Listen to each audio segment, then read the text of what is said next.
É uma semana muito esperada, né, por muitos para poderem descansar, né, repor as energias.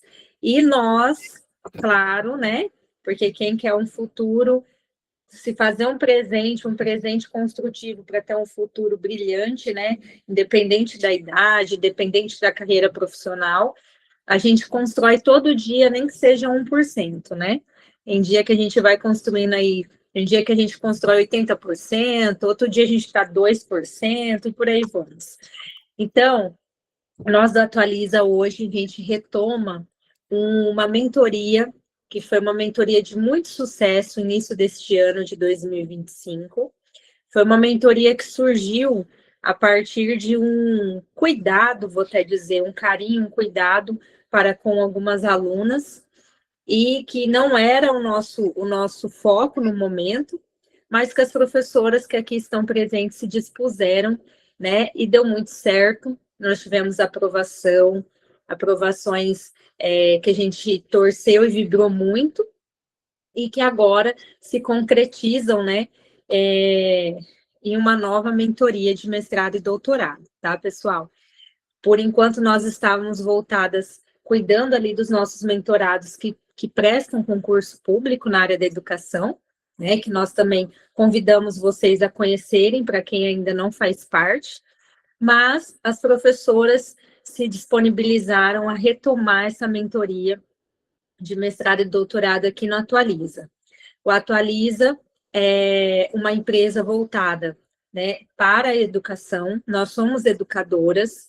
Ela nasceu ali voltada mais para Enem vestibular, e depois ela foi tomando forma em outros eixos, né, e tem sido um sucesso. Na área do concurso público, nós já contamos com dezenas e dezenas de aprovações na região do Mato Grosso do Sul.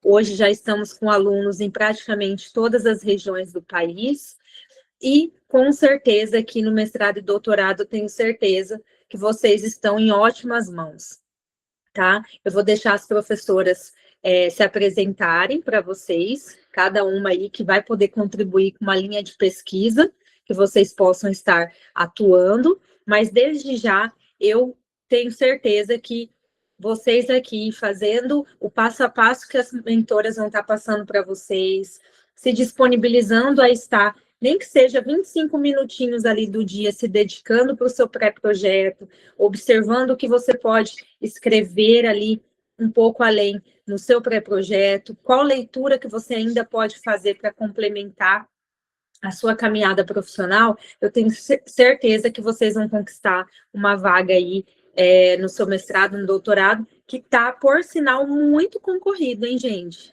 A cada ano que passa, está como se você fosse fazer um vestibular de medicina na graduação. Então, assim, não está fácil, as bancas estão cada vez mais exigentes.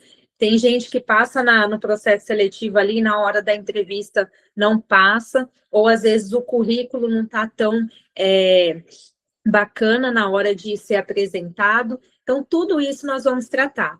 E de antemão, eu peço que vocês, desde já, possam estar colocando as maiores dúvidas de vocês, porque assim nós vamos construindo uma mentoria ainda mais assertiva. Nós estamos com diversos planos para vocês fazerem parte, tanto para quem já quer pagar de uma vez só, tanto para quem, Érica, eu ainda quero conhecer, quero um produto de entrada, eu preciso só que as professoras analisem meu pré-projeto, preciso de um auxílio no meu artigo. Todas esses eixos a gente está tendo aqui na mentoria do Atualiza, tá? Então, sejam todos muito bem-vindos. Eu vou falar aqui eu acho que a primeira a entrar hoje foi a Rúbia, né? Então, vamos fazer aí as apresentações. A Rúbia começa, depois vamos para a professora Francis, depois a professora Ana Lúcia. Aqui no chat, eu vou deixar uma lista de presença para eu poder entrar em contato com vocês. Eu e o João, que é da equipe do Atualiza, a Bruna, nos próximos dias vamos estar falando com vocês, e aí vocês poderão tirar as dúvidas quanto ao orçamento, quanto a apostilas de outras áreas do Atualiza também, tá bom? Então, que tenhamos uma noite muito proveitosa e muito sucesso a todos vocês, ok? Olá, pessoal, boa noite. Boa noite a todos, boa noite a todas. Como é que vocês estão? Como é que está o Mato Grosso do Sul? Tá calor? Imagino que sim. Muito. Todo mundo morrendo. Gente, eu sou sul-mato-grossense, mas atualmente eu moro em Florianópolis, Santa Catarina. E aqui chove, é frio, e é o diacho. Aí quando fica calor, é a partir de outubro, mas vai para o final do mês, assim, aí fica calor até março. Depois é chuva e frio de novo o resto do ano. Enfim, gente, brincadeiras à parte, eu vou me apresentar aqui para vocês e dizer que estou muito feliz de fazer parte dessa mentoria. Temos aqui 23 pessoas que estão interessadas no mestrado e no doutorado. E o engraçado nisso tudo é que nós já passamos por esse processo, então nós sabemos como é esse processo. E não só passamos por ele, como atuamos nesse processo em algumas situações, né? Então, isso a gente consegue trazer para vocês uma visão de que, às vezes, quem está de fora da academia não consegue ter, né? O mestrado e o doutorado, para alguns, as pessoas pensam assim, eu não consigo. Consegue sim, porque no mestrado e no doutorado, as meninas vão repassar para vocês mais para frente,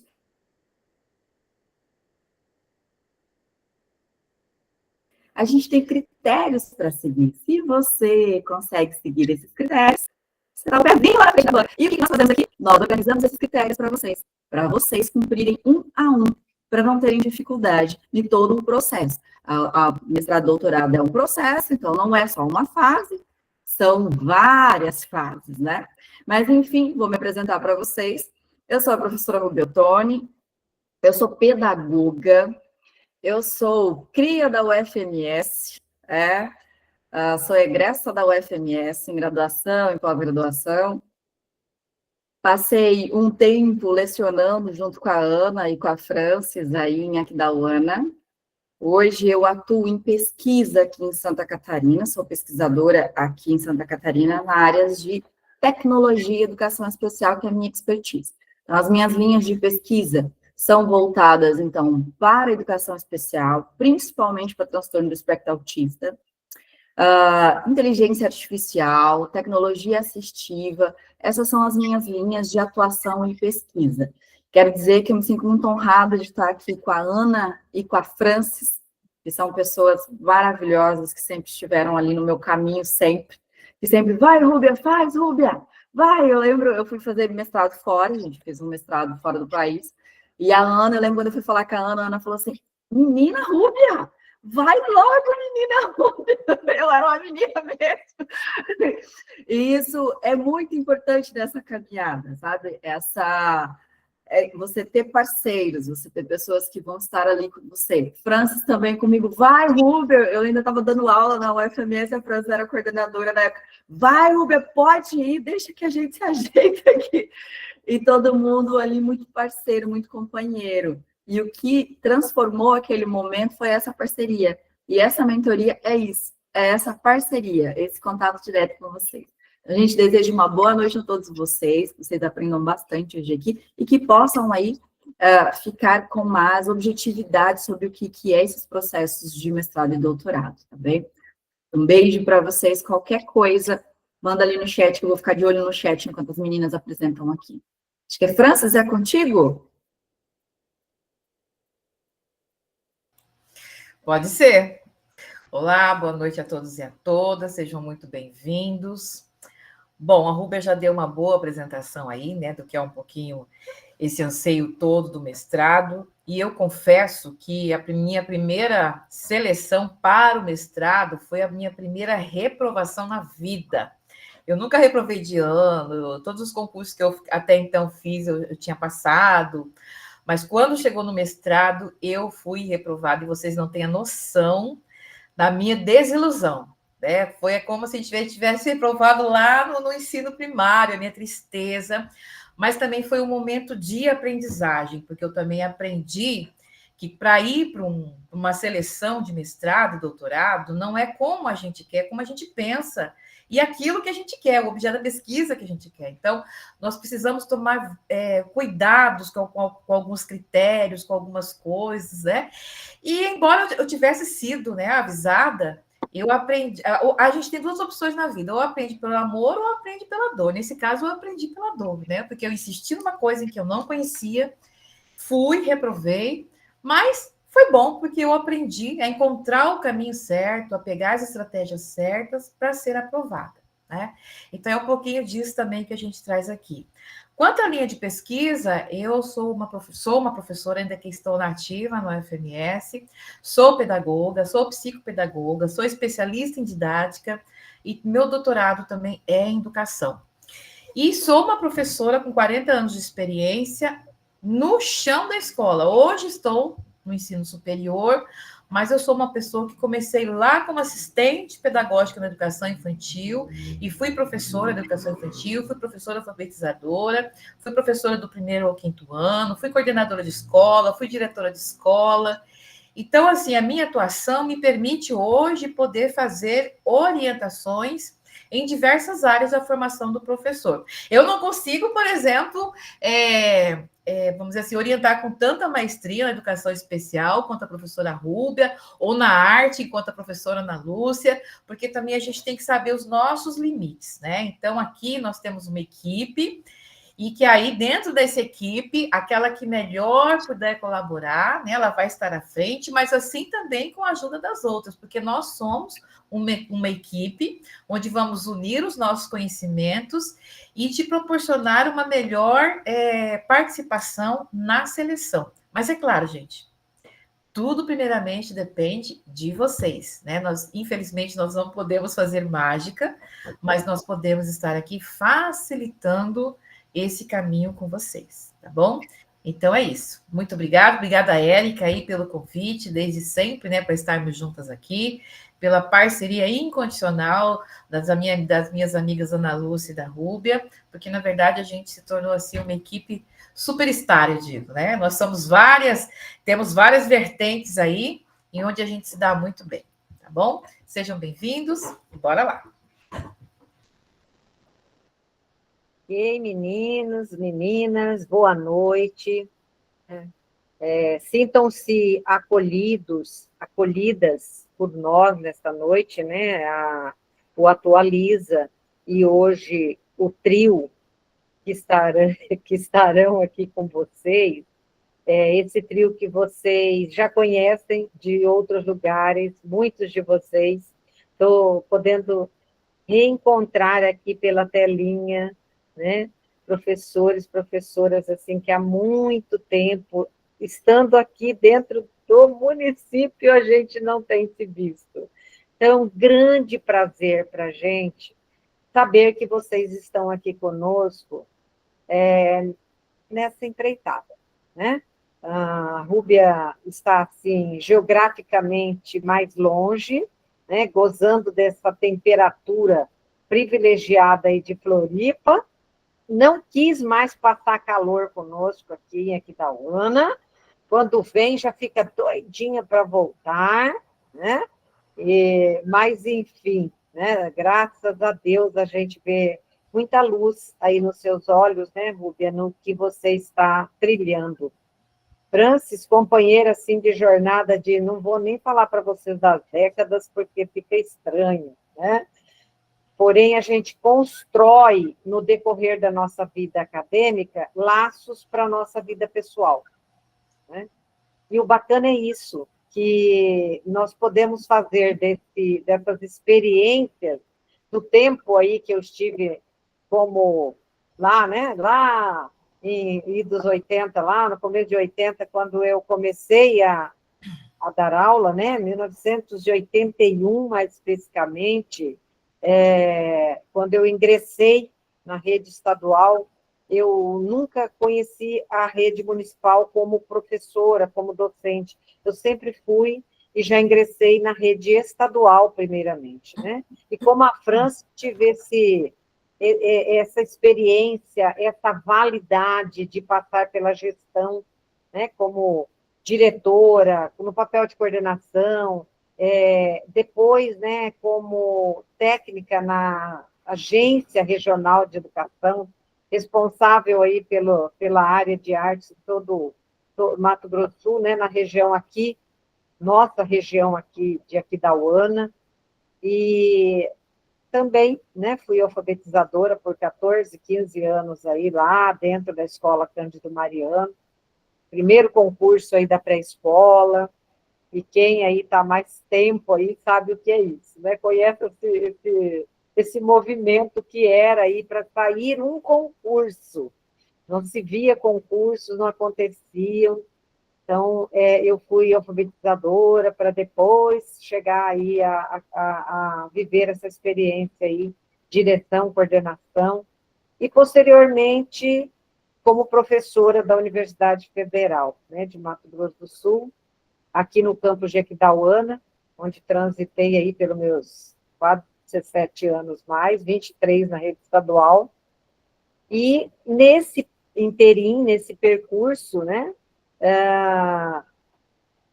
decidi fazer um projeto pós-aposentadoria, para servir-me como pós-aposentadoria. Então, hoje eu tenho aqui o Espaço F. Pantaneiro, que é um ateliê arte terapêutico, que ao final do pós-doutorado eu resolvi voltar às raízes da arte, que foi minha primeira formação, e fui fazer arte-terapia. Então, hoje a gente desenvolve esse trabalho aqui.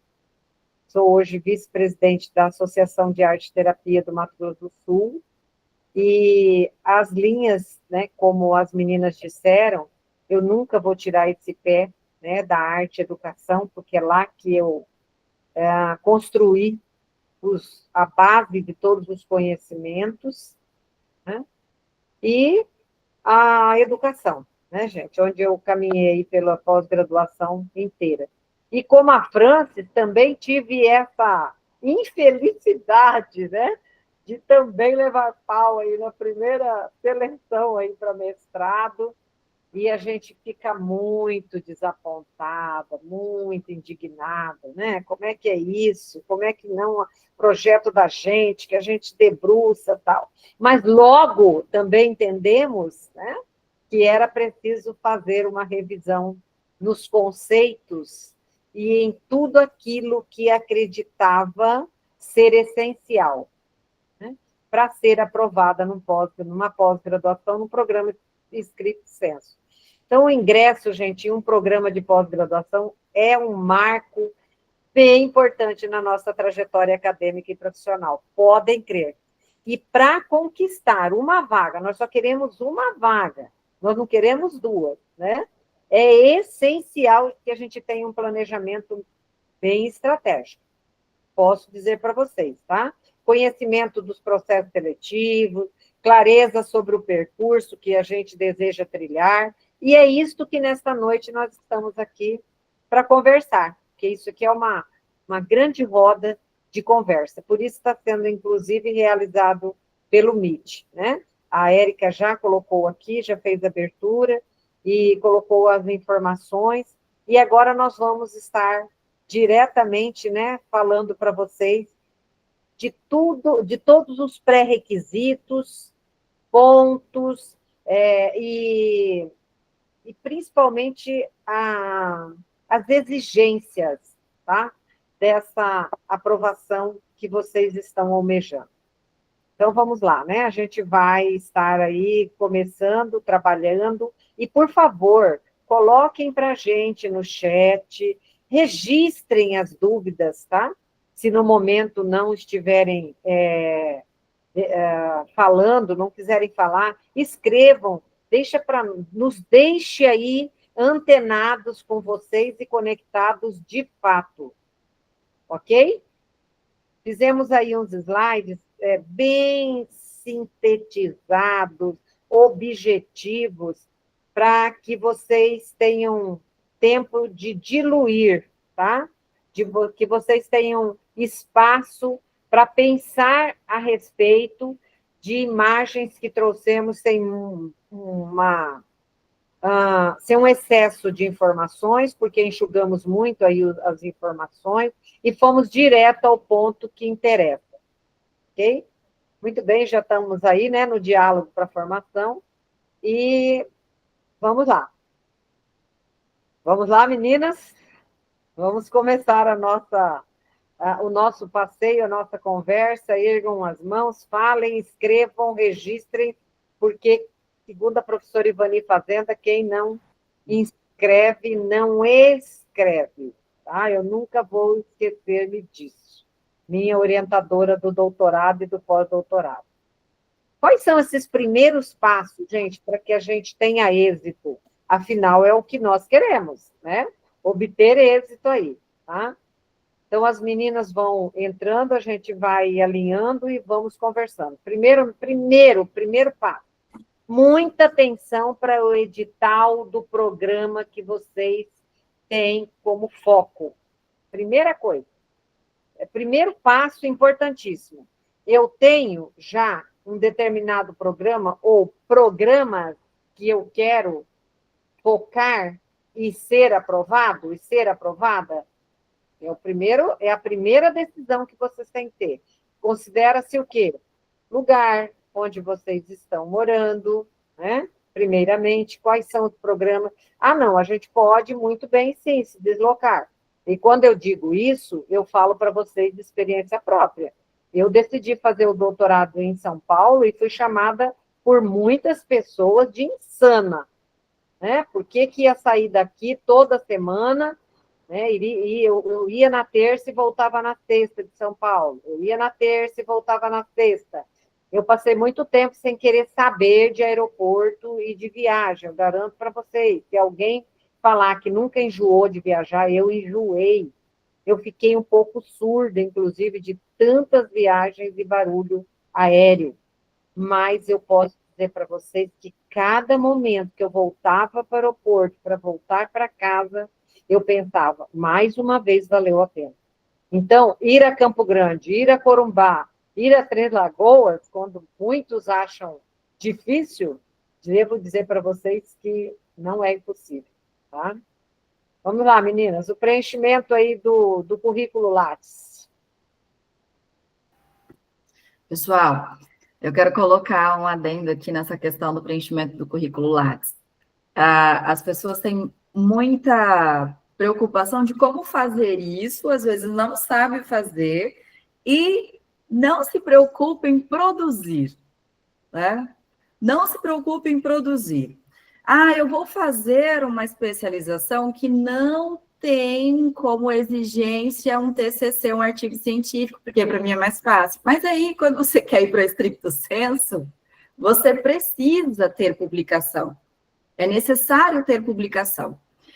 Como colocar lá o que você já fez, a tua formação, as tuas ações, tudo que você já participou. Tem gente que pensa assim, eu não quero participar de mais um congresso. Congresso é ponto no currículo. Eu não quero participar de mais uma formação continuada. É ponto no currículo. E tem ainda processos seletivos, seleções, que fomentam muito isso, principalmente nos processos que a gente vai falar um pouco mais lá na frente, que são os mestrados profissionais. Os mestrados profissionais focam muito em formação de professor. E ele observa isso, a banca observa isso como ponto. Eu vou colocar uma experiência aqui rapidinha, para a gente não tomar muito tempo. Eu fiz a seletiva do meu doutorado em Ciências da Saúde, na medicina. O que pedagogia tem a ver com medicina? Muita coisa, a gente acha que não, mas tem muita coisa. Agora, o processo do doutorado, assim, eu fui sabatinada em todos os processos. Eu, da educação, pedagoga, fui ser entrevistada, não por pares, eu fui ser entrevistada por médicos. E aí, como é que fica esse diálogo? E o que me salvou? Meu currículo Lattes. O meu currículo Lattes. Óbvio que eu pensei em um projeto que fosse interdisciplinar, lembrei muito da Ana, que fosse um projeto interdisciplinar, que pudesse casar educação, saúde, que esse é o meu foco, tecnologia, a criação de um produto, tal. Mas o que me salvou e que me deixou na frente de médicos, na seletiva, eram 10 vagas, eu fiquei em 5º lugar, foi justamente os pontinhos de publicação científica. Meio pontinho, porque as minhas publicações não são da saúde, então eu já perco ali. A saúde tem um peso maior, as minhas publicações são da educação. Mas mesmo assim, essas publicações me deixaram lá na frente no processo seletivo. Eu podia ter só publicado o que o mestrado pede. 2 artigos. 1 artigo, 2 artigos. Mas depois, com o tempo, você começa a se preparar mais, organizar o seu Lattes para essa chegada, para essa virada. E essa seletiva mostrou a importância do currículo Lattes para mim, de ter ele organizado no período pandêmico, que a gente fez um monte de live, esqueceu de colocar no Lattes, a gente fez um monte de coisa, e não colocou. E aí você vai ver os processos seletivos, está pedindo lá, você tem lives, você tem isso, mas live, olha, para vocês verem como que a gente, não prestando atenção, a gente fica desinformado e a gente perde. Só para colocar para vocês aqui essa importância do preenchimento do currículo Lattes. E na mentoria, a gente vai pegar na mão, sentar, abrir o Lattes, vamos lá, vamos resolver o que você já fez. Tem gente que pensa assim, mas eu só fiz um trabalho na faculdade, nem nada, está em análise. Análise vale também, Análise vale também, às vezes as pessoas pensam que não. Agora eu vou deixar a Franz falar da estrutura do processo seletivo para vocês e a escolha do tema. Vamos lá, então, gente. Bom, a estrutura geral de um processo seletivo, ela basicamente vai depender muito das regras de cada instituição, né? Então, o edital, na verdade, ele vai ditar essas regras, ele vai também estipular quais são os documentos exigidos e os critérios de seleção. Porque, na verdade, tudo isso, ele vai variar... Vocês estão me ouvindo, então, né? Então, tá. Tudo isso pode variar de instituição para instituição. Então, a primeira coisa que vocês precisam fazer é ler e interpretar o edital. A segunda fase também é a questão da inscrição, né? Como que é feita a inscrição? Preenchimento de formulário, envio de documentos, quais são os documentos, né? Em alguns casos, exigem pagamento de taxa de inscrição, outros você pode exigir, solicitar isenção, enfim... Aí você também precisa confirmar essa inscrição. Então, são passos, assim, imprescindíveis quando você vai participar de um processo seletivo. Existe também a análise documental curricular, que parte também um pouco disso que a professora Rúbia falou. O currículo Lattes é essencial. Aqui na universidade, eu passo, falando para os acadêmicos, gente, tem um curso de formação, tem um fórum, tem uma palestra, participem, porque tudo isso enriquece o currículo Lattes. Só que também tem aquele problema. As pessoas, às vezes, fazem, né, os cursos, participam das atividades, mas elas não alimentam o seu currículo Lattes. Então, o passo fundamental de toda pessoa que almeja um mestrado, um doutorado, é manter e enriquecer o seu currículo Lattes todo ano. Porque tem mais uma coisa, dependendo da instituição, ela vai dizer assim lá no edital, olha, vai valer sua produção dos últimos 5 anos, vai valer sua produção dos últimos 3 anos. Então, por isso que você tem que ficar atento e a sua preocupação tem que ser constante em você estar enriquecendo esse currículo Lattes, tá? Então, porque também vai ter essa avaliação do currículo. Qual que é a formação exigida, qual a sua experiência, produção acadêmica. Então, você é professora do ensino fundamental, da educação infantil, enfim, coloca isso no currículo Lattes. Tudo que você está fazendo que diz respeito à sua vida profissional e acadêmica vai e precisa constar no currículo Lattes, né? Professora, eu não tenho currículo Lattes. Bom, naturalmente... Todo estudante que passou pela graduação, ele tem que ter tido o seu currículo Lattes, né? Esse currículo Lattes precisa ser alimentado. Então, eu falo assim, professora, mas eu não lembro se eu tenho. Bom, entra lá no site do CNPq, né? Vai lá em buscar currículo, coloca seu nome completo. Se aparecer um currículo lá, é seu. Professora, eu tenho, mas eu não sei a senha. Aí você tem todo o trâmite lá para você recuperar a sua senha. Mas, gente, se você quer fazer um mestrado e doutorado, hoje ou amanhã você já vai fazer a verificação do seu currículo Lattes, tá? Depois também nós temos as provas ou as avaliações escritas, né? Que pode incluir prova objetiva, dissertativa, estudo de caso, enfim, tá? Ou também a análise do projeto pode ser uma das etapas também dessa seleção. Outra etapa relevante é a prova de língua estrangeira. Geralmente, no mestrado, eles vão exigir o inglês ou o espanhol. Geralmente, por isso é importante nós vermos o edital. Já no doutorado, você precisa fazer uma outra língua diferente daquela que você fez no mestrado. Por exemplo, o mestrado você fez o inglês ou você fez o espanhol. Então, lá no doutorado, você pode também fazer o francês. Geralmente, são essas 3 línguas, né, mais utilizadas. É o inglês, o espanhol e o francês. Então, no mestrado, você faz uma e no doutorado, você faz outra. Agora, tem instituições que exigem, por exemplo, no mestrado só o inglês. Tem instituição que vai dizer, olha, você pode fazer o espanhol, né, ou o inglês. Enfim, você precisa ler o edital para fazer essa prova de proeficiência, como é chamada, tá bom?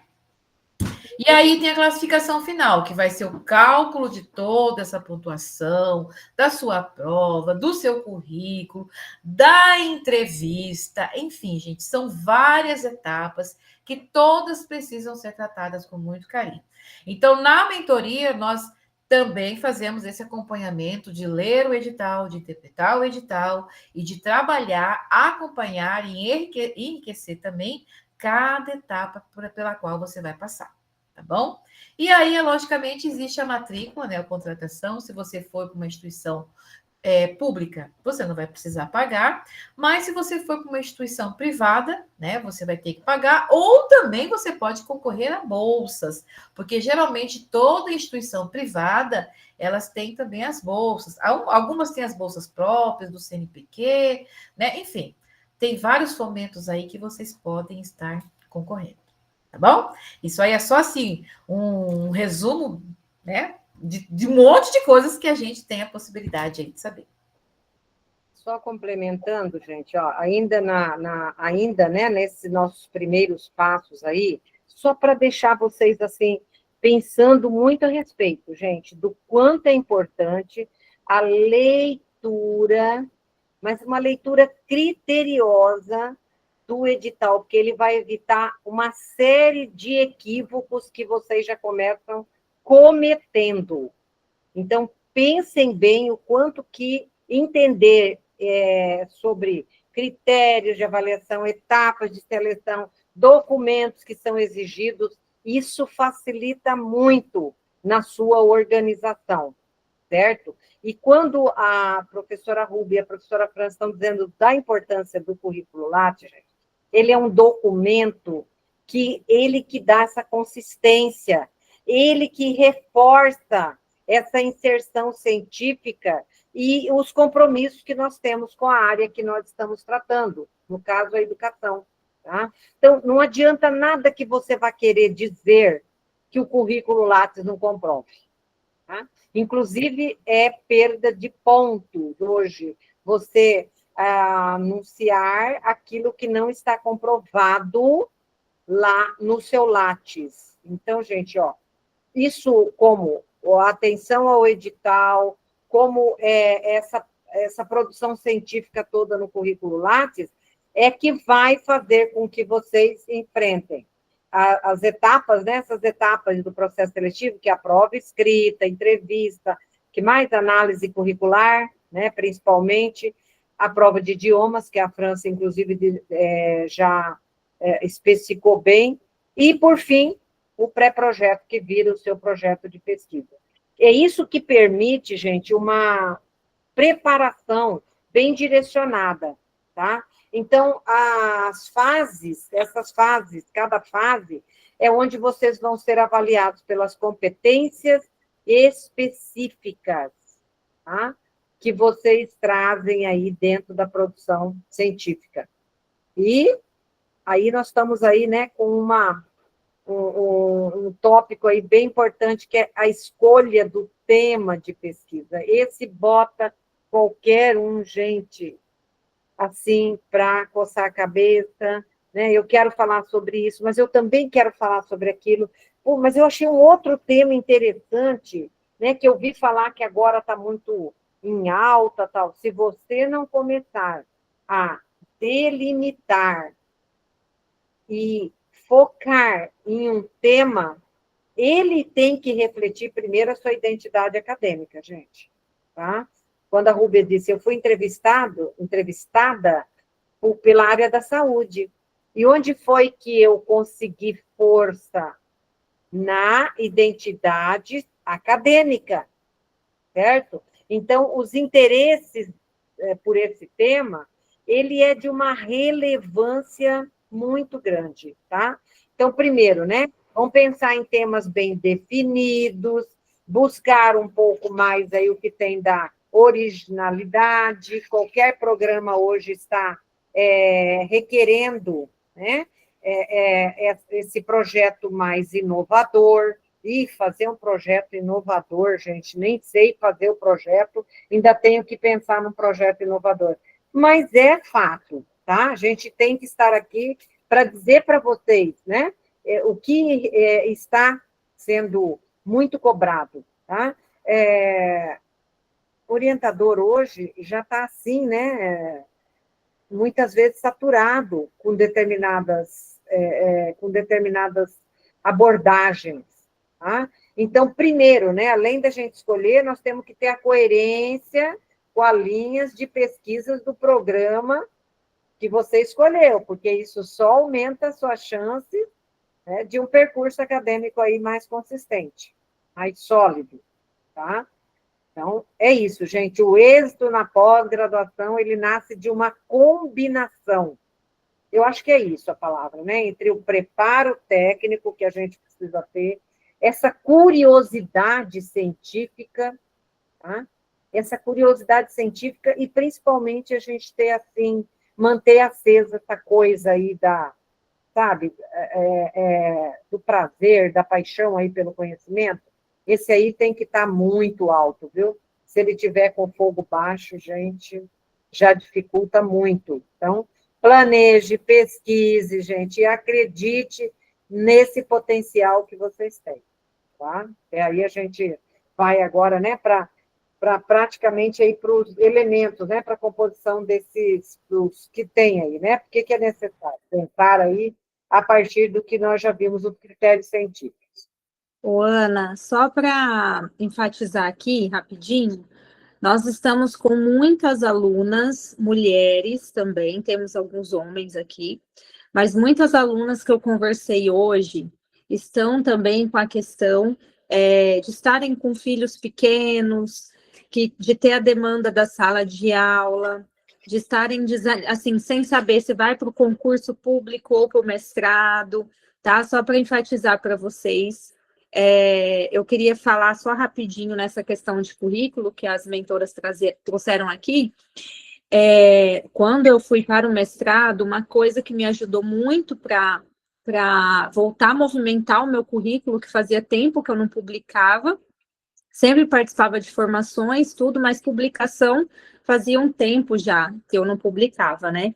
A Rúbia me mandava artigos para eu ler, para eu estar sempre já fomentando isso, porém, publicação fazia hora. Então, uma coisa que me ajudou também, que a gente vai estar tratando aí nas mentorias e cada uma trazendo a sua contribuição, foi voltar ali a ter contato com a minha antiga orientadora, né, que a minha linha de pesquisa era muito próxima da minha antiga orientadora, e aí ela já tinha alguns artigos começando ali para ser, né, publicados, e a gente aproveitou alguns dados da minha monografia e fizemos algumas publicações nessa época, de outubro, setembro, outubro, e que contou muito para o meu currículo também.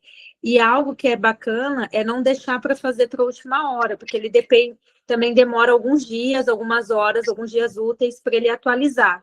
Então, vamos supor que o seu pré-projeto está para ser apresentado, o seu currículo ali no seu processo seletivo, não dá para você fazer isso, dessa alteração do seu currículo Lattes, 2, 3 dias antes, né? O ideal é desde agora, quem já está aqui nessa live, eu já até escrevi aí, primeira tarefinha de vocês é começar a cuidar, olhar lá o currículo Lattes que a professora Ana Lúcia pediu, e aí quem começar na mentoria, a gente já começa a tratar sobre isso, ok? Outro fator importante também, pessoal, é a escolha do seu tema, porque a gente tem que partir do princípio seguinte: todo programa de doutorado, mestrado, todos os orientadores, pesquisadores que lá compõem o quadro, todos eles têm um grande projeto de pesquisa, todos têm uma grande área. Então, é o seguinte: por que eu errei na minha primeira seleção e fui reprovada? Porque eu pensei só naquilo que eu queria. Né? Na época que eu queria, era a questão da ludicidade da criança indígena, e eu não pensei assim, peraí, vou fazer na UFMS. Eu não pensei em olhar o edital, ninguém me disse, olha, você tem que ir lá olhar, você tem que olhar o orientador, você tem que ver se tem alguém que queira isso que você está querendo pesquisar. Então, às vezes eu quero muito um objeto de pesquisa, mas dentro daquele programa não tem ninguém que vai querer, né, o meu projeto. Então, existe determinados critérios, determinadas estratégias de aliar aquilo que você quer com aquilo que estão propondo dentro daquele programa. Então, você conhecer quem são os professores que fazem parte daquele programa e qual é a grande área de pesquisa deles, isso também te ajuda muito, tá?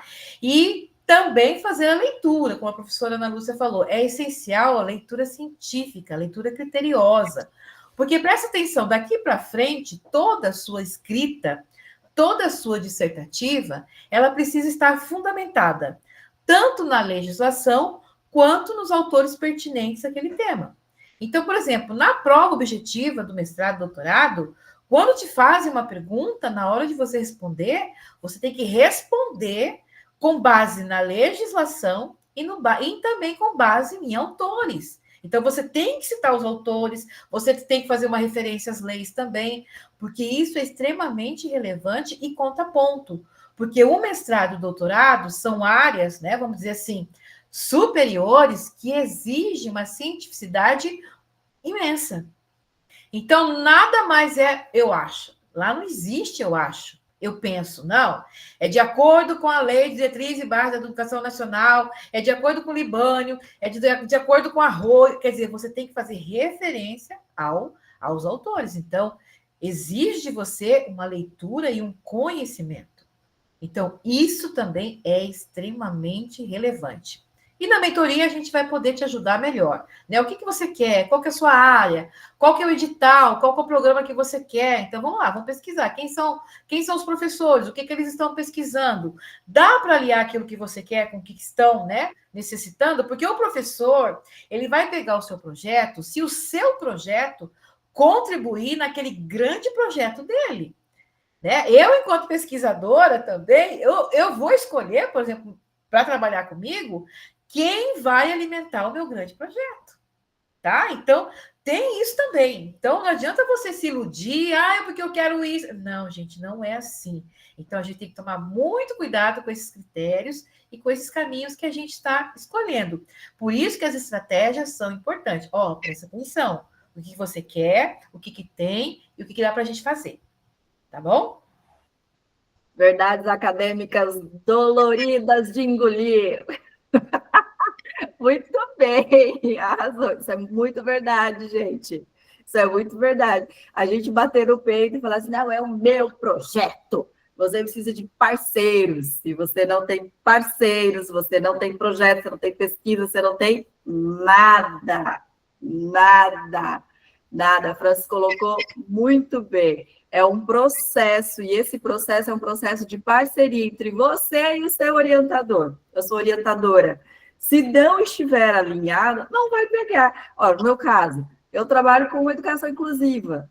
Eu vou pegar quem trabalha com interdisciplinaridade, que não é minha área, que eu vou levar, vai casar com o que eu faço, que é a área da Ana. Não vai casar com o que eu faço. Lógico que eu vou alinhar com quem está na minha área, porque, claro, vai dar robustez mais à minha pesquisa, aos meus projetos e também ao campo acadêmico. Às vezes, a França falou uma coisa muito legal aqui, a gente tem que parar com a ilusão, né? Tem que ser a lista o tempo inteiro.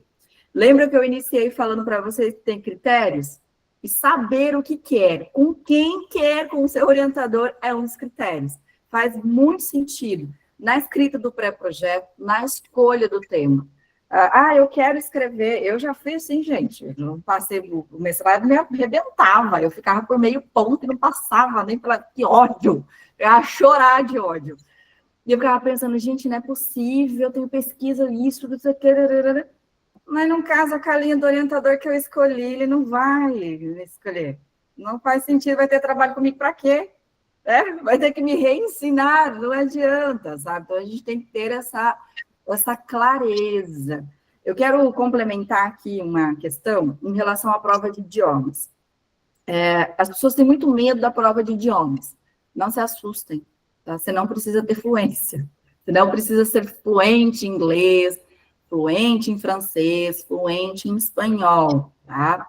Dependendo do edital, do certame, ele solicita prova própria da universidade, que você faz até dentro de 1 ano para entregar, te dá um prazo, ou algumas é pré-requisito, você já tem que entregar sua proficiência na língua que ele solicita, já na entrega de documentação, na análise documental já tem que estar ali a sua proficiência, mas olha só, a proficiência, ela é em graus, bem, em estados. Então, às vezes, ele pede ali uma proficiência média, ele não vai pedir uma fluência para você. Você entende inglês? Não precisa escrever, mas você entende inglês? Ok, você vai fazer essa prova. Algumas universidades, elas oferecem já essa prova, já como critério, é o caso da UFMS, ela já oferece essa prova para você fazer. Alguns editais solicitam que você apresente prova de proficiência de qualquer lugar que seja reconhecido pelo MEC, então, de qualquer instituição reconhecida pelo MEC, ou desses programas de inglês, como o TOEFL, como o Cambridge. Então, isso daí também tem que ficar muito atento e não colocar a proficiência como um obstáculo para não participar do processo seletivo do mestrado e doutorado, tá? Não é a proficiência que a gente tem que ter receio, nos documentos, que é a primeira fase, e no pré-projeto, que é o que vai te colocar na frente com o orientador. Esse é o caminho que você tem que seguir. Então, vamos tomar aí cuidado na proficiência, ler o edital, como as meninas disseram, mas também não se assustem, tá? Cada edital é de um jeito, e existem proficiências que você pode fazer pela internet, existem proficiências que você faz presencial, existem proficiências, no caso da Universidade Federal, até um tempo ela permitiu o uso de dicionário, tá? Então, há critérios e caso a caso por edital. Então, não levem a proficiência como um obstáculo de que eu não sou fluente em inglês, não sei ler inglês, não vou fazer o mestrado, não vou participar mais do processo seletivo. Não é isso. E aqui na mentoria também, a gente vai orientar vocês esse caminho da proficiência, buscar um melhor lugar para fazer essa proficiência, se não for um critério, um requisito ser da própria universidade, tá bem? Só para vocês aqui ficarem tranquilos em relação à proficiência, porque eu sei que isso deixa o cabelo arrepiado de muita gente e já é um obstáculo inicial. A pessoa falar, não, eu não tenho inglês, então eu não sirvo para fazer o mestrado e o doutorado. Nós não somos fluentes, tá? A gente entende, escreve um pouquinho, mas a gente joga a gente na gringa e a gente se vira, porque hoje tem chat GPT.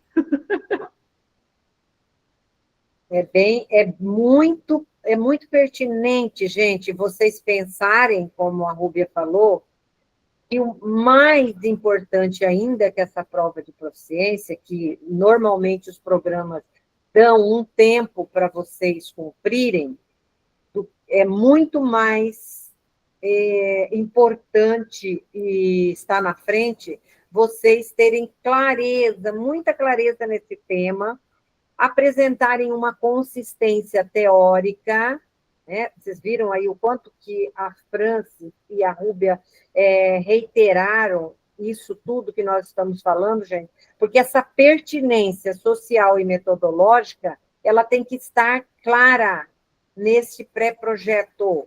Um bom pré-projeto, gente, ele evidencia a capacidade de argumentação do candidato, da candidata. o seu orientador, que você tanto pleiteia, almeja e está buscando, ele não te conhece. Ele não sabe quem você é. Então, ele vai ler o seu documento, que está lá na seletiva, que é o seu pré-projeto, tá? E ele já vai ver como é que essa capacidade sua de argumentar, esse conhecimento aí que você vai estar definindo pelo estado da arte e a viabilidade dessa investigação proposta também. Às vezes vocês estão propondo consultar a educação em Marte e ele vai já te perguntar, né, o que é que você conhece de Marte? Lá tem escola? Tá? Então, a metáfora que é absurda é para que vocês integrem o conhecimento muito, muito, muito real. Pensem aquilo que vocês têm capacidade de entregar, tá? E isso é deixar claro qual é o estado da arte da minha pesquisa, do meu objeto de pesquisa, tá? Porque na prova escrita, eles vão avaliar essa compreensão teórica, certo? Eles vão ver a capacidade que você tem de articulação crítica, eles vão conseguir acompanhar se vocês a leitura sobre questões da educação, como é que está essa leitura, e essa leitura aprofundada, como a França falou, dessa relação com os autores clássicos e contemporâneos aí, é que vai resultar numa elaboração de uma prova coesa e fundamentada, gente. E mais, hein? Na entrevista. Essa entrevista que faz a gente tremer nas bases, quem não fica nervoso, gente, nervosa, da sua banca, é natural, por isso que a gente precisa estar se sentindo preparado, né? Essa etapa, ela analisa muita maturidade acadêmica, né? A coerência entre o projeto e as linhas de pesquisa com a qual você está buscando do programa. Tem programa que já pede para você, inclusive, indicar o nome de um orientador, outros não, tá?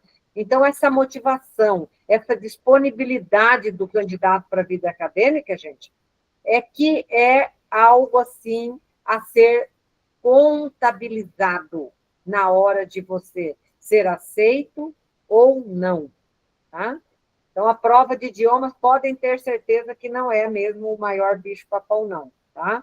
Está muito mais voltado aí para essas etapas, para esses critérios, né? E também muito aí dentro dessa análise curricular que eles vão fazer, do que você só pensar em estudar idioma e as outras etapas. Por isso que tem que ser esse conjunto, esse equilíbrio, né? Tem que ter essa composição aí muito bem alinhada para que você possa ter êxito.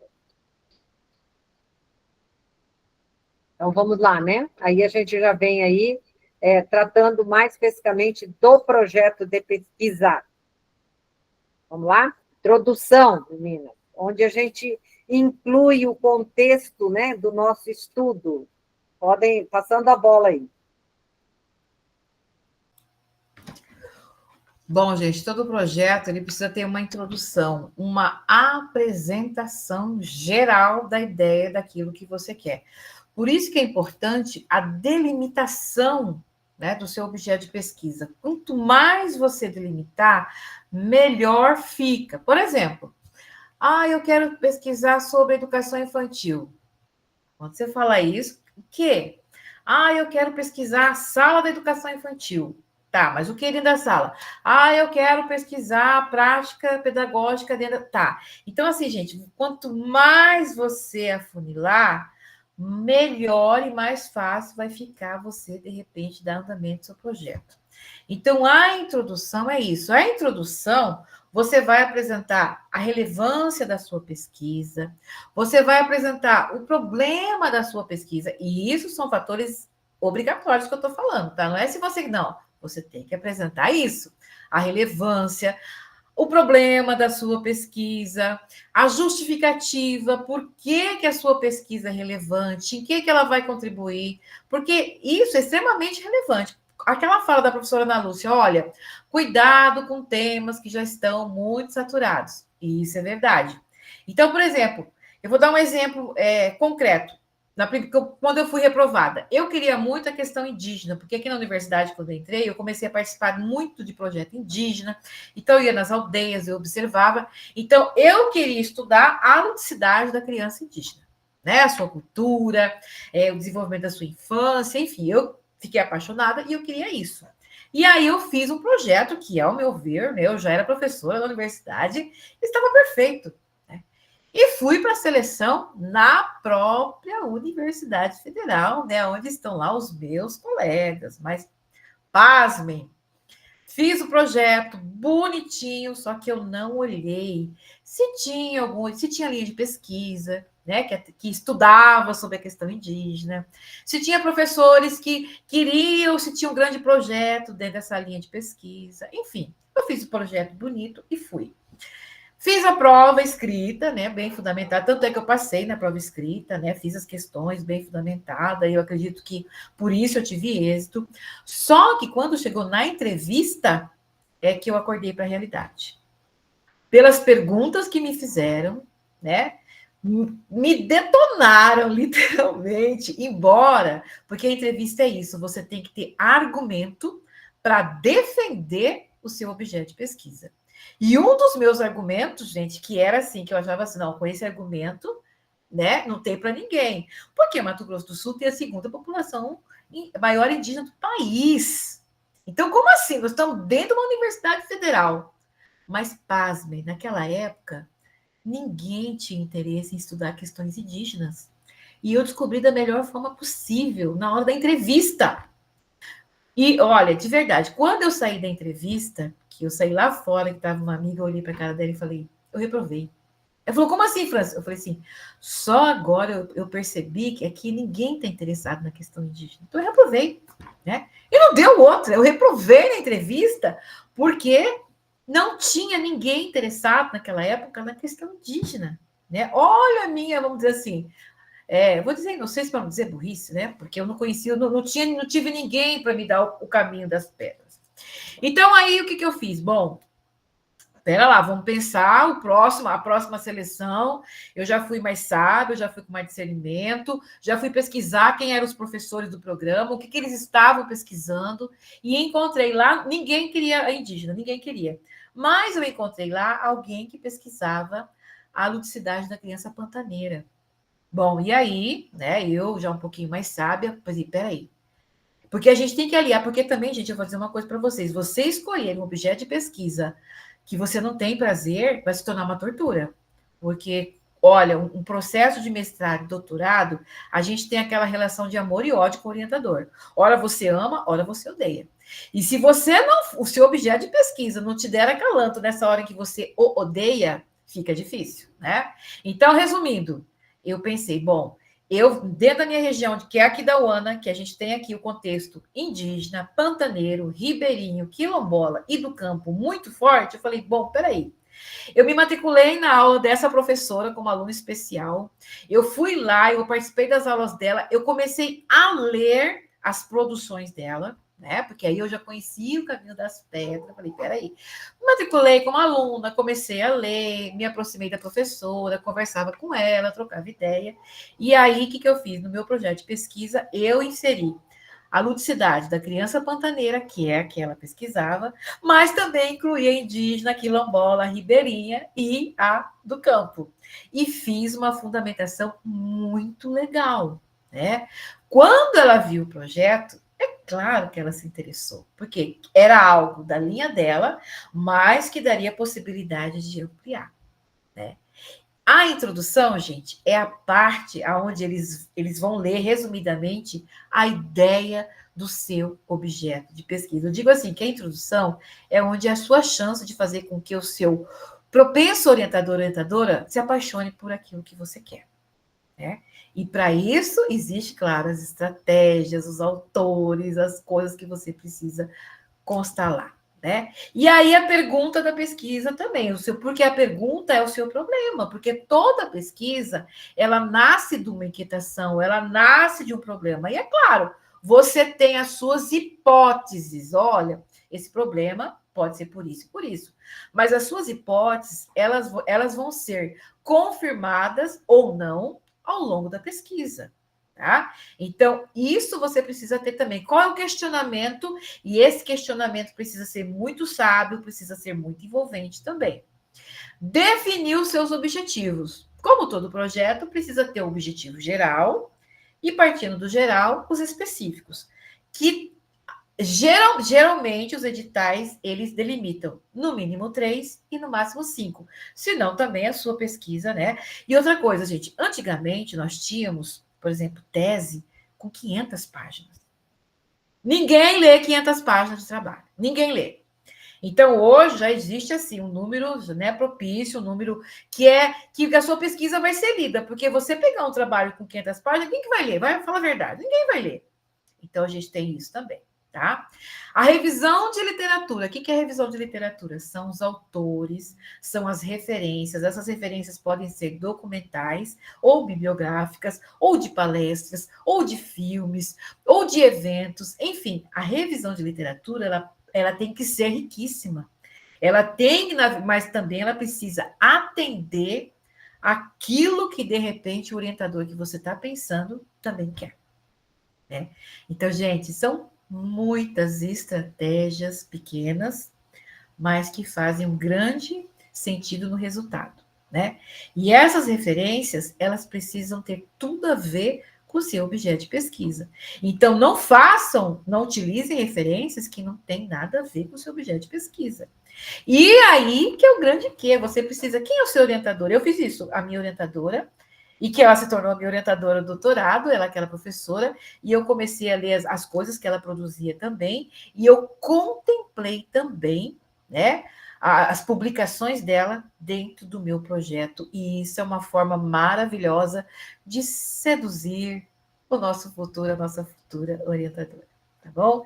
Então, isso são alguns dos caminhos aí, além de outros vários, que a gente tem para realizar o nosso projeto de pesquisa, com propriedade, conhecimento, mas também com a possibilidade de ser aprovado, que é o grande quê, né? E o grande desafio que a gente tem, tá bom?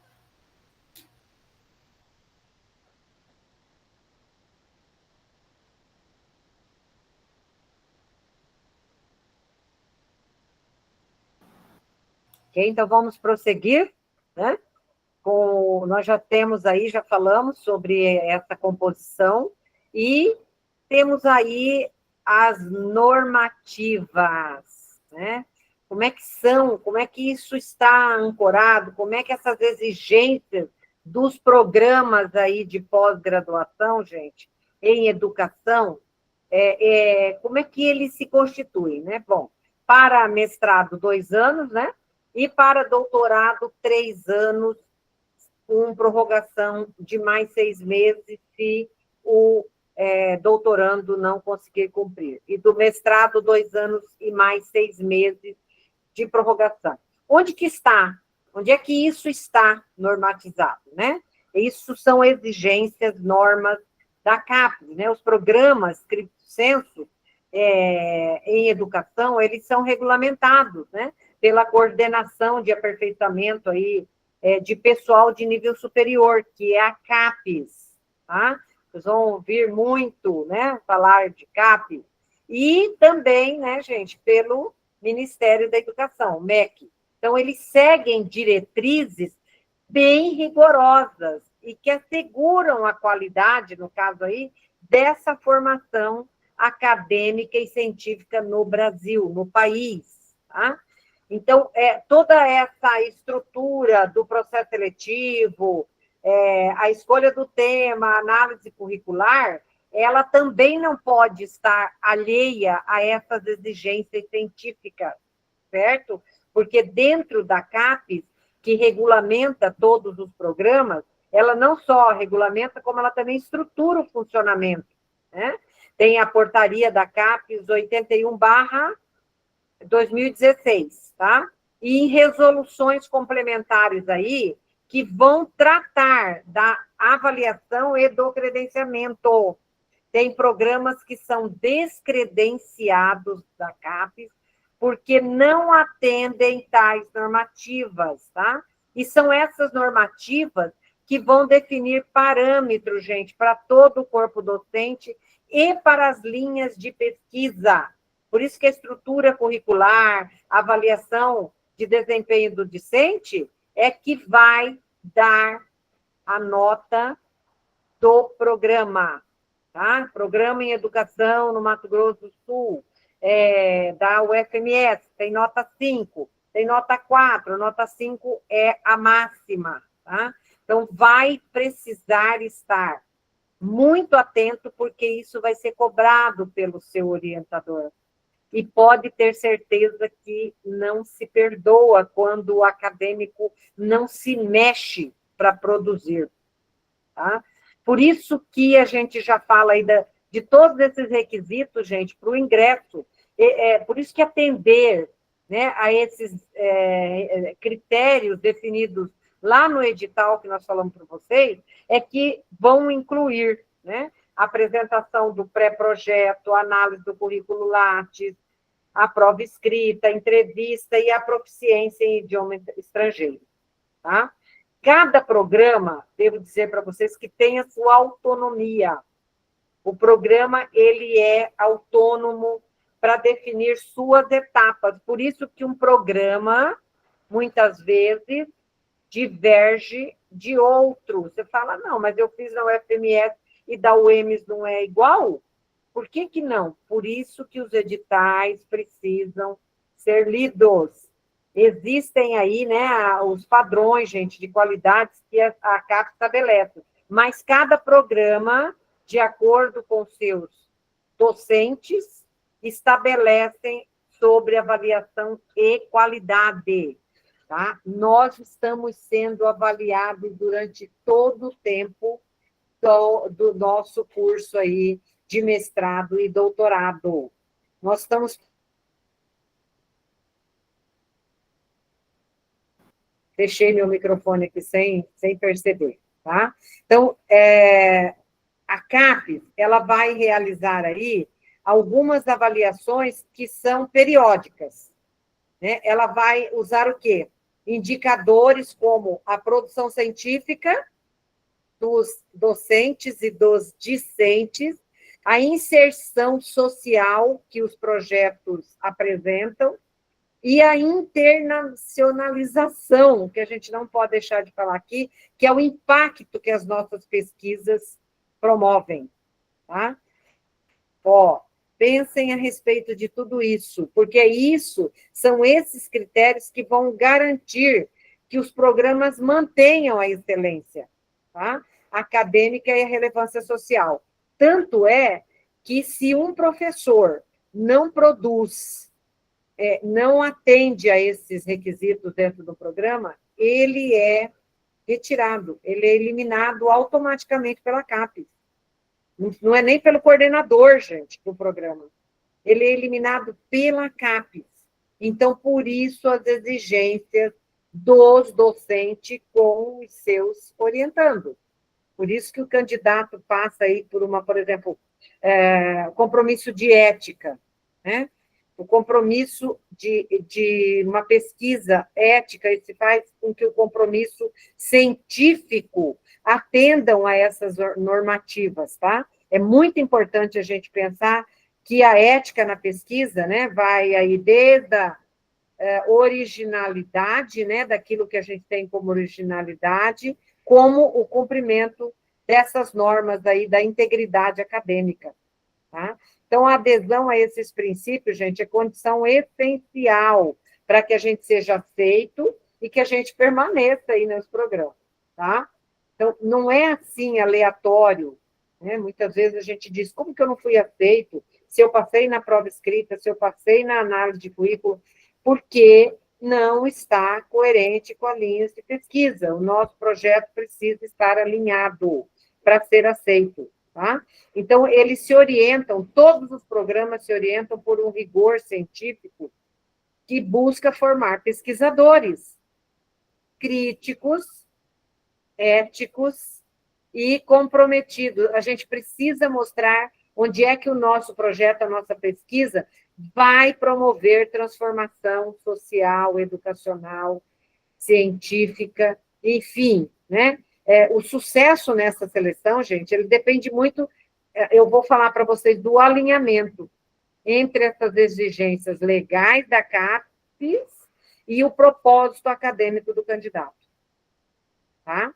Então, eu acho que essa parte aí da CAPES é bem importante vocês conhecerem e entenderem que não depende do programa, muitas vezes, mas depende das exigências, das normativas que a CAPES impõe, tá? Ok? Então, vamos lá, né? Vamos para o melhor. Vamos pensar aí a partir do melhor caminho para escolher um programa, porque a gente passeia em tantos, não é? Ixi, como fazendo esse programa, esse passeio aí, não é, Rúbia? Com você, Rúbia. O meu primeiro passeio de pesquisa foi em outro país, né? Foi bem... Gente, olha, a Érica levantou a questão de filhos, né?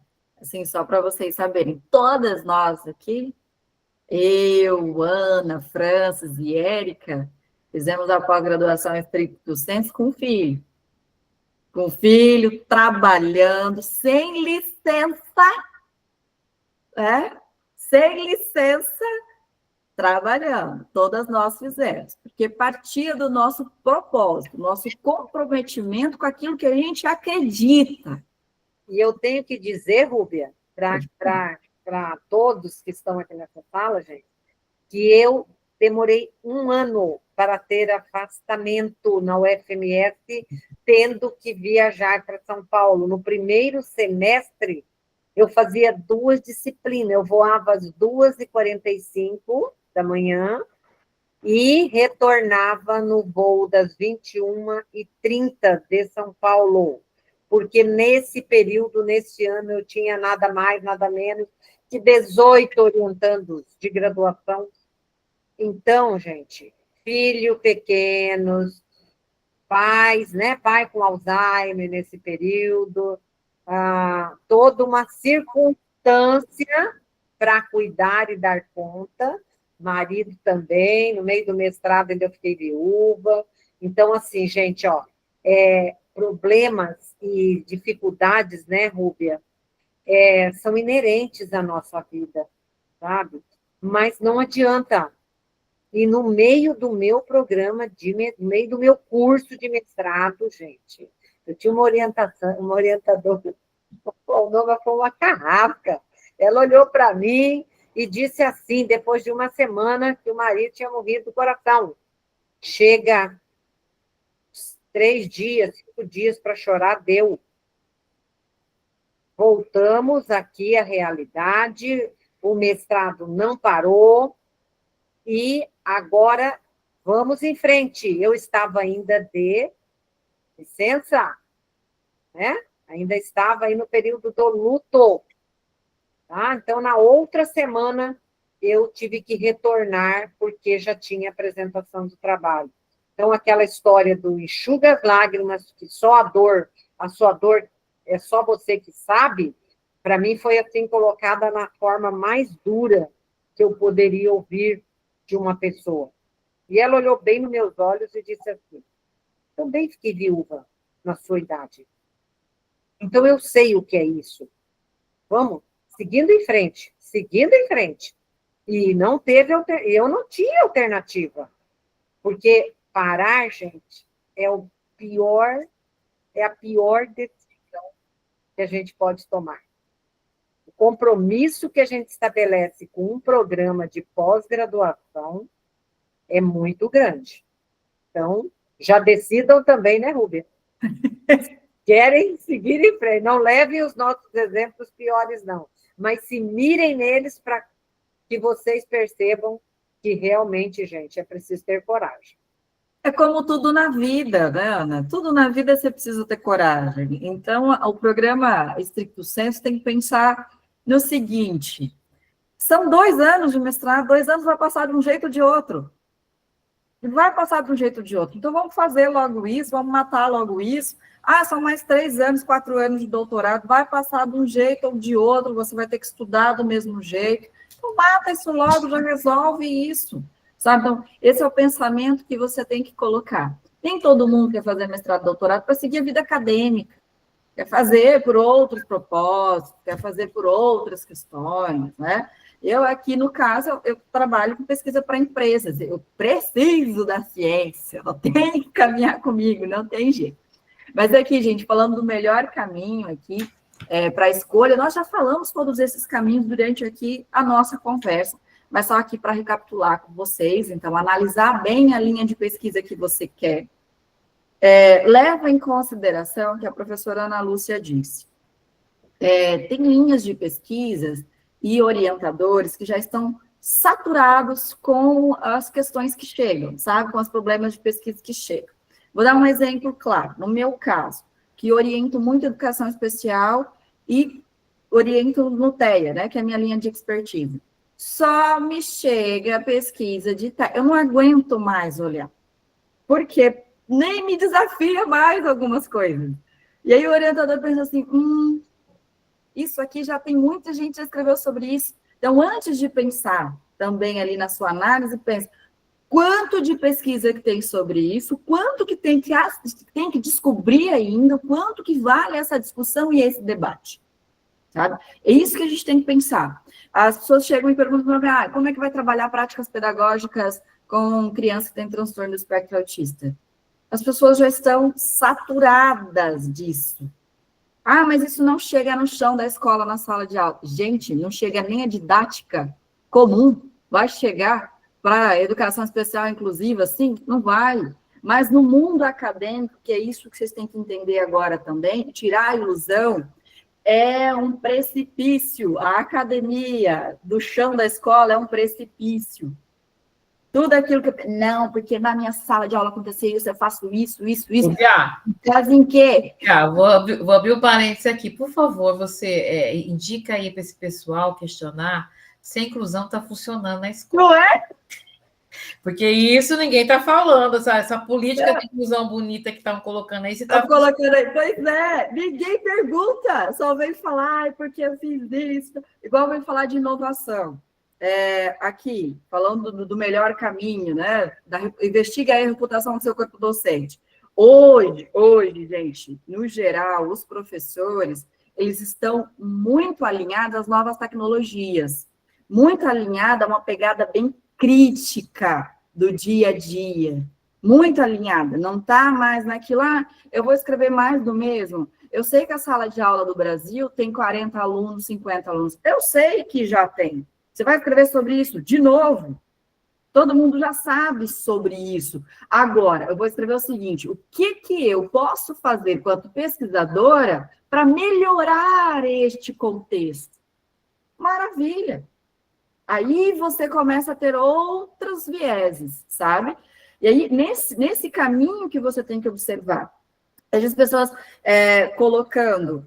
quando vai fazer a parte inicial deste caminho, né, da escolha do tema, do pré-projeto, Ruby, eu quero falar sobre TEA, porque aconteceu isso, eu assisti um filme. Que filme que você assistiu, pelo amor de Deus? Não faz isso. Eu assisti a novela, se lembra da novela? Seu orientador não assiste novela, né? Não tem tempo. Eu quero ver a coisa da novela tal. Lembrem-se das falas da professora Ana e da professora Francis. Eu preciso de cientificidade, eu preciso de contexto, de autores clássicos, autores contemporâneos, e ser ainda inovador, original com isso. Eu não posso trazer mais do mesmo. Hoje eu posso usar, por exemplo... Vou falar de Piaget e de Vygotsky e trazer ele para essa pegada da inteligência artificial. Você consegue fazer isso. Você consegue estruturar um projeto sobre isso. Mas vai demandar tempo de leitura, vai demandar entender quem que foi Vygotsky, quem que foi Piaget, não só as suas obras, para você entender como ele pensava, o porquê que ele pensava daquela forma. Essa é a fase inicial do seu caminho. Ter essa certeza de que eu quero falar sobre isso, mas eu vou trazer não só um debate em vão, eu vou trazer um debate que vai modificar talvez o olhar acadêmico e que internacionalmente as pessoas vão olhar para isso. O que eu fiz no meu agora em Ciências da Saúde? Trago de Ciências da Saúde porque é muito diferente da educação. É muito, muito. Falei para a Ana, Ana, a gente apanha tanto da educação, meu Deus do céu. Dentro da medicina, você tem o livre-arbítrio de pesquisar, de perguntar, de falar, vou testar, vamos lá, vou testar, vamos ver. Você tem laboratório, né? É outra pegada de pesquisa. Você tem laboratório, você tem um monte de coisa. O que eu fiz só para casar com o melhor caminho aqui? Vou dar para vocês só essa historinha rapidinho, que casa com esse último slide nosso aqui, o penúltimo slide nosso. Eu procurei saber quem que era o orientador médico que falava de autismo. Aí, eu procurei saber se na universidade tinha alunos da medicina com TEA. Descobri. Vários. Muitos. Descobri também que a universidade não estava conseguindo criar um programa para atender alunos graduandos médicos com TEA. Opa, eu já tenho um argumento bom para esse cara. O cara médico, ele coordena um centro de autismo aqui, pesquisas de TEA, nacional e internacional, com a Universidade da Inglaterra. E eu chamei, olhei assim, de repente, eu esbarrei com ele num café.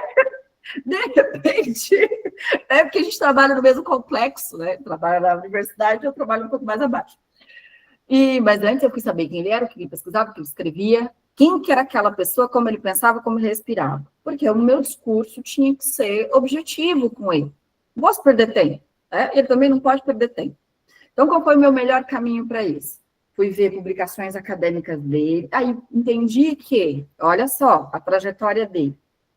Ele é formado, graduado em farmácia, mestrado, doutorado em farmácia. Aí ele pensou em ser médico e fez faculdade de medicina e já estava dando aula no mestrado, no doutorado das ciências médicas. Fez faculdade de medicina. O que isso tem a ver comigo? Eu transicionei carreira, então ele entenderia o que eu ia falar com ele das dificuldades de fazer o processo. Durante todo esse percurso, procurei saber quem que era o cara, delimitei toda a minha pesquisa, sentei com ele e falei, eu tenho isso e isso.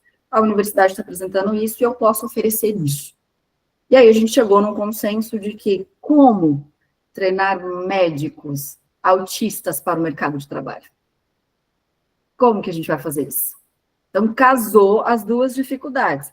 A minha expertise da educação, da metodologia para trabalhar com TEA, e o dele da medicina, que também tem essa preocupação de como formar, como é que vai para o mercado de trabalho. Então, esse foi o meu melhor caminho. Lógico que eu considerei que a universidade é aqui, muito próximo da minha casa, né? Eu conversei com muitas pessoas para entender todo este caminho, e vocês, a maioria que está em Miranda e aqui da UANA, a gente tem mestrado na UEMS, tem mestrado na UFMS, então estão com um caminho próximo, é mais fácil para conhecer, vocês conhecem os orientadores pessoalmente, sabe? Pode fazer uma disciplina especial, pode começar a participar de congressos que você vê que aquela pessoa que é da linha de pesquisa, que você quer estar ali, começa a ir por este caminho para você delimitar ali a sua história dentro da stricto sensu, tá? Mas antes de tudo isso, retomo as palavras da Ana. Comprometimento acadêmico e científico acima de tudo. Não tem outro jeito, né, Ana? Título é legal, mas você precisa se comprometer com ele. Ele não vai vir de graça para você. É assim que o ambiente acadêmico vai nos acolher, né? Com certeza. E é nesse ambiente que nós vamos desenvolver essa pesquisa, onde a gente vai conseguir espaço. Tá? Prosseguindo, então, aí, né? Nós temos aí nossos agradecimentos, tá?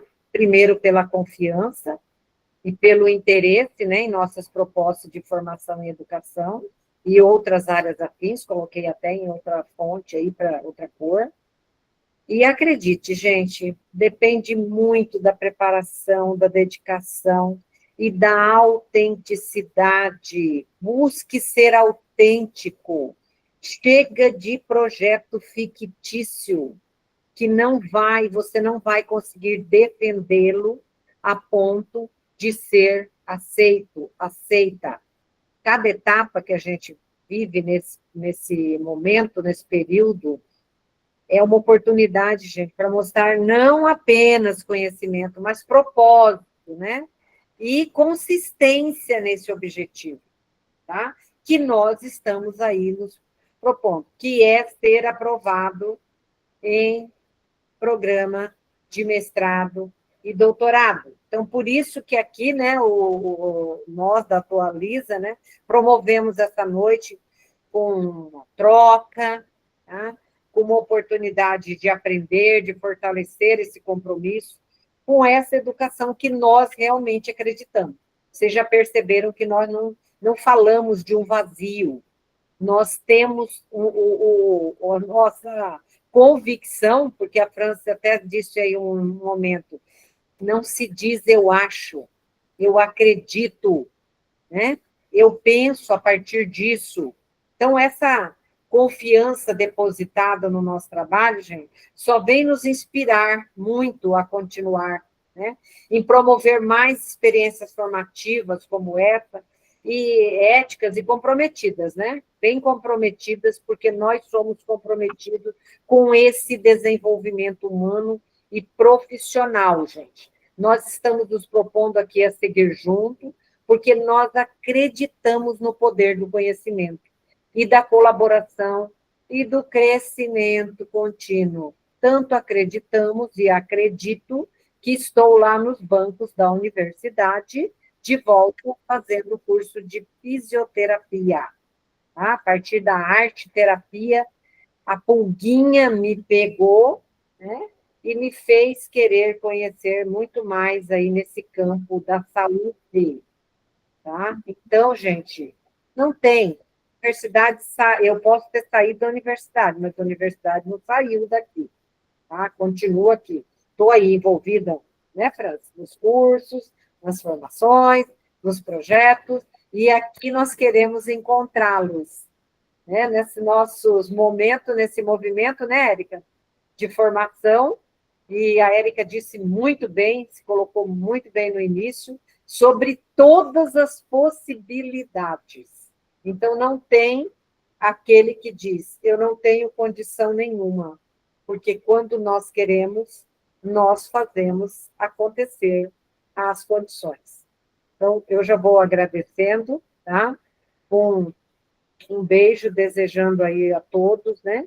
Uma noite restauradora e gratidão pela escuta. Eu também quero agradecer a participação, né? Dizer que vocês tiveram aqui um pequeno início, né? Que o caminho do conhecimento, o caminho para a aprovação de um mestrado, doutorado, ele é longo, ele precisa ter foco, ele precisa ter estratégia, ele precisa ter objetivo, né?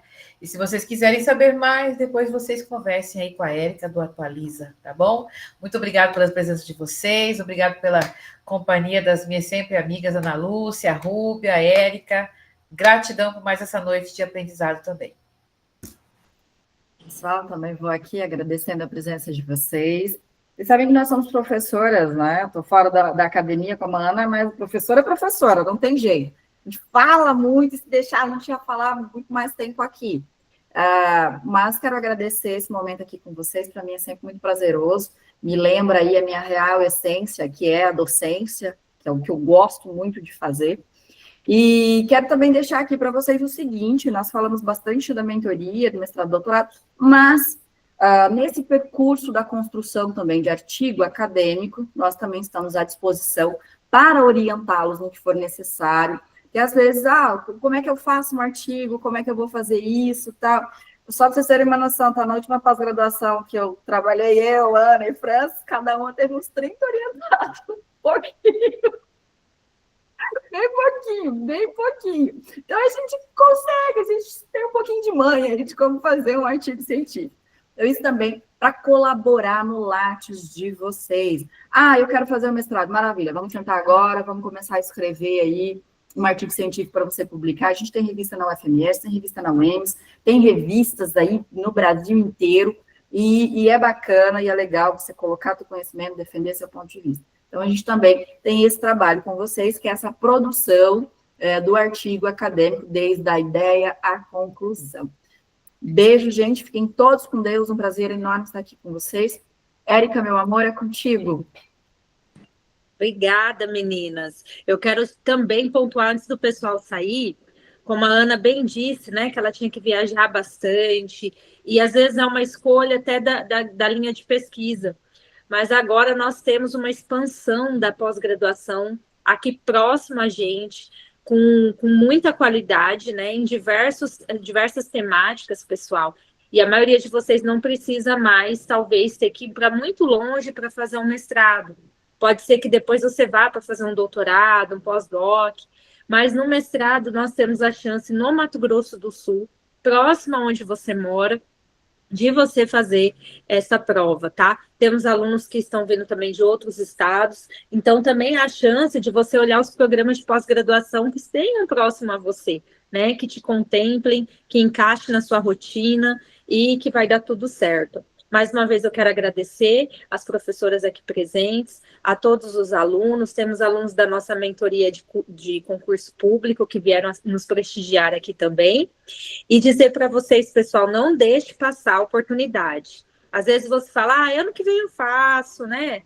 Como a Rúbia disse, todo ano vai passar de qualquer forma. Então, né, se der para você já começar agora, não deixe passar a oportunidade, tá? Vamos começar a escrever. Tivemos uma aluna no começo do ano que ela queria contratar alguém para escrever o TCC dela, para escrever o pré-projeto dela, para ela pagar essa pessoa para fazer por ela, né? E ela achou que o mestrado seria apenas o pré-projeto escrito e depois, né, a entrega da dissertação. E não é assim o caminho, pessoal. Mesmo que às vezes você queira, né, que alguém faça a redação para você de um texto, para você tentar no pré-projeto, o que a gente quer aqui na mentoria é fazer você aprender, literalmente, a escrever, a entender um artigo, a ler, a pesquisar onde está esse artigo, que tem muita gente aqui que eu sei que não sabe pesquisar aonde está a fonte, as palavras-chave corretas, e por aí vai. Então, a ideia nossa não é escrever por você, mas fazer você ter a propriedade de escrita, de leitura, de argumentação numa pós-graduação, ok? E aí, me coloco à disposição, nós estamos com a lista de chamada aqui, tá bom? Peço que vocês coloquem também aqui nos comentários, se vocês puderem, o que vocês acharam da aula, tá bom? E um forte abraço a todos, tá? E vamos nos aproximar mais lá no grupo, nós temos um grupo de dicas só de mestrado e doutorado, tá? Nós temos um grupão também para concurso público e um de mestrado e doutorado, e a gente aguarda vocês lá, tá ok? Obrigada, Ana Paula. Obrigada, a Margarida. A Margarida já escolheu a mentoria, a Margarida já está participando, já é aluna já é aluna especial, né, do mestrado aqui da UANA, e já escolheu hoje entrar na mentoria. Seja muito bem-vinda. Ana Paula Luiz, obrigada pelo feedback, tá? A Franciele e a todos aqui presentes. Um forte abraço, pessoal. Quem se inscrever aqui na lista de chamada vai receber